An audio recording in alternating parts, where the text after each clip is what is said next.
Let's take it to be some numbers so that it becomes convenient. So you want to 9, okay? Fine. So what's the midpoint? 1 plus 9 by 2, that's 5. Okay. So 1 till 5 is here. Okay. I'll just tell you what I mean by this. So 1 plus 5 is x by 2, 3. So 1, 2, 3.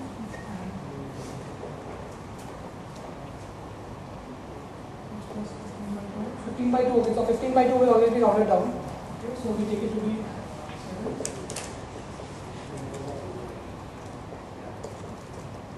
And now finally the trivial cases when you will have just one element. So right now this is not a trivial case because so this becomes 1 till 2, and now this 3 is a trivial case.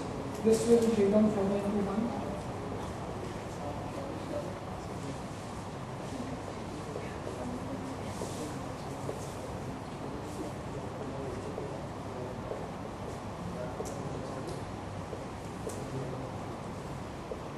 Okay, so this is the way a segment tree would look. Okay, so let's say that the array was A. We have 1 till 9, so we have 9 elements.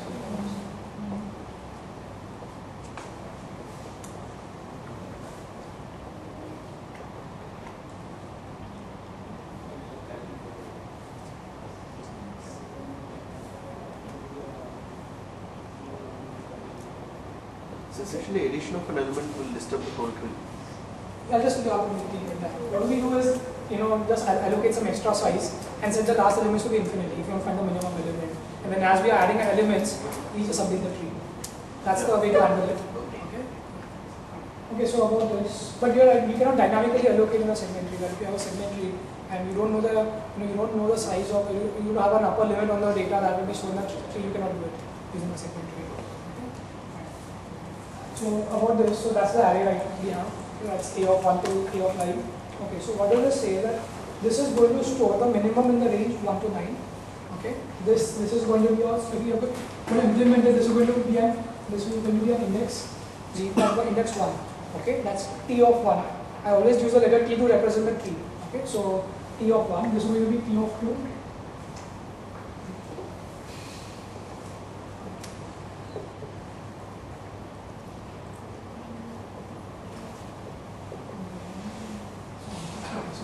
Now in this tree, okay, firstly we can just draw an upper limit on the number of elements used. Okay, that you can just prove that will always be O of n. Okay, somewhere close to 2 and 3 and maybe. Okay, the number of elements that will be for any given n, the maximum number of elements that you need to store is always going to be 2n or 3n.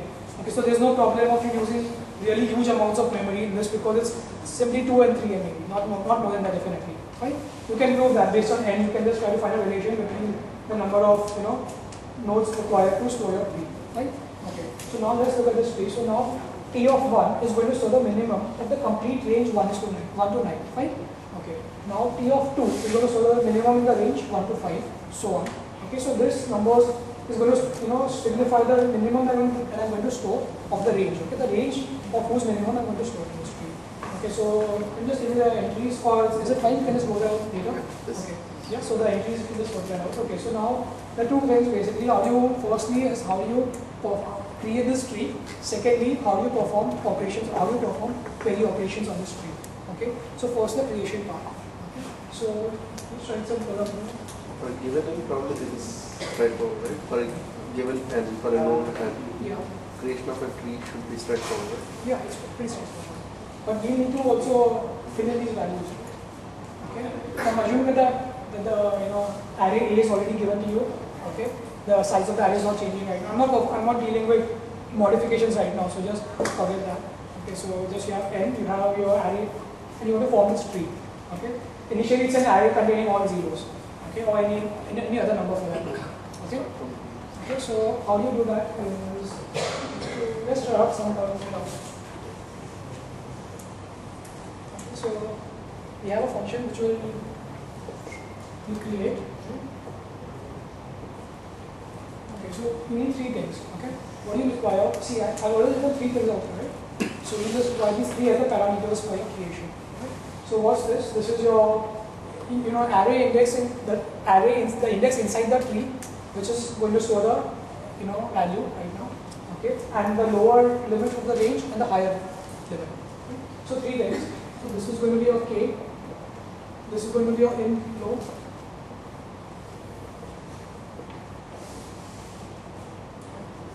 Okay, so this is the way of create function with low. Okay, so what's the base condition? That in case that low is equal to high, this is the case, right? 1, 2, 3, when low and high are the same, right? In that case, what you do is just make this equal to a of, a of low, right? Because if this is storing the data from 1 to 1, from 1 till 1, this is always going to be a of 1, right? Okay, so just deal with that case first, okay? That if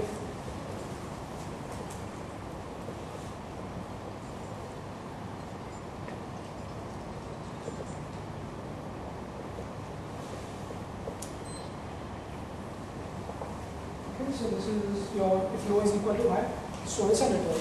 Otherwise, what if we do? We find out what are the midpoint, right? So do that out here.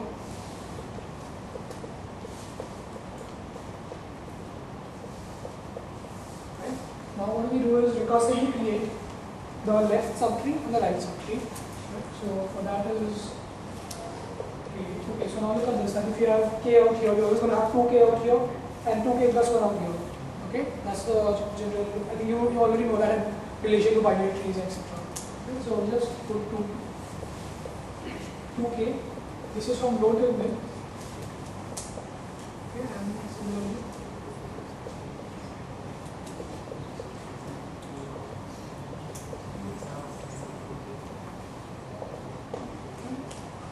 Okay, so this is final here. Okay, so now how will you find the value for P of k? It's the minimum of the two, right? Because we know that recursively we created this half and this half.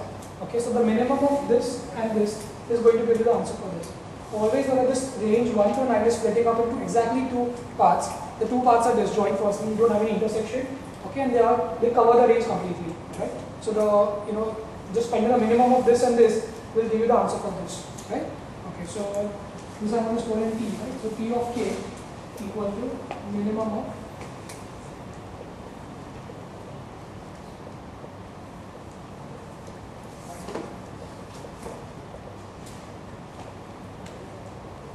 so this is the way a function looks, right? Okay, so this is the create function which creates. So how you initially call the function is create. This is 1 till n, right? 1. Right? This is the way of initial call to the create function looks, and that's the create function, right? Okay. So now we'll just go to the queries quickly, that how you perform a query in this tree. Okay. So say you query the range 5 till 7, from 5 on to 7. Okay. So how will we start off? Let's look at it logically. We start off from 5 to 7. Now we know that the range 1 to 9 is too big. Okay, right? Because 1 to 9 is going to cover more elements which might not be in the range 5 from 5 to 7. So that is why we have to look further down into the